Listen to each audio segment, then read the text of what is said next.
Hi friends, what's up? This is K from 360 Reader. It's time to learn how to capture screenshots using vocal shortcuts on your iPhone running iOS 18 or later.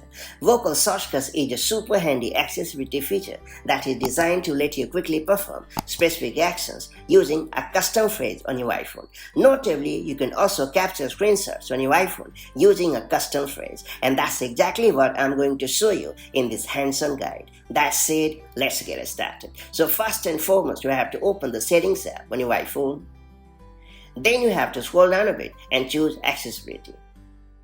Under the Space section, you have to choose Vocal Shortcuts. And if you're using this feature for the first time, tap on Set a Vocal Shortcuts and hit Continue. Otherwise, tap on Add Action and then hit Continue. Then you have to scroll down and choose Screenshot that appears under the System section.